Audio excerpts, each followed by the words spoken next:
তো যেটা বললাম বাড়িতে পুজো, তো পুজোর প্রিপারেশান শুরু হয়ে গেছে, সব জোগাড়জাতি হচ্ছে। তো সবই তোমাদের সাথে শেয়ার করব টুকটুক করে, ঠিক আছে? চলো দেখতে থাকো, আর কেমন লাগছে অবশ্যই বললো কিন্তু। যেটুকু পারি করি, আমার এই ঠাকুরের কাজ বাজ করতে খুব ভালো লাগে।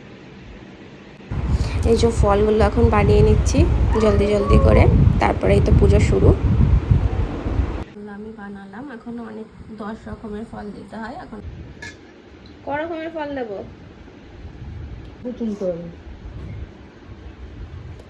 আমি সাজালাম 10 রকমের ফল দিতে হয়, তো 10 রকমের ফল সাজানো হয়ে গেছে। এবার চলো পুজো শুরু হবে, তোমাদের সাথে শেয়ার করব। কি ভালো পুজো করছে, ওটুকু একটা বাচ্চা ছেলে কি ভালো পুজো করছে। বিষ্ণু ওং বিষ্ণু ওং অপবিত্র পবিত্র বা সর্বস্ত্রাঙ্গত বিবাজ সরেত কুণ্ডলী কাক্ষং সবাচ্চ ভন্তর সূচি ওং সূচি ওং সূচি ওং সূচি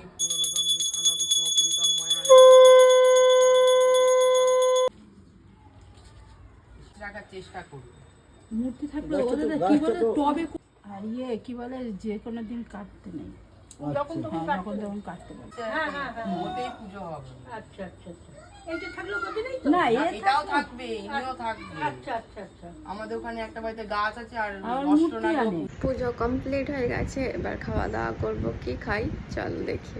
আজকে খাবো আম আর দই দিয়ে ভাত, আজকে স্পেশাল পুজো হয়েছে তো তাই। ও বড়টা দই খেয়ে নেয়, এই ঝামেলা সবাই তো খাচ্ছে। আম দিয়ে দই দিয়ে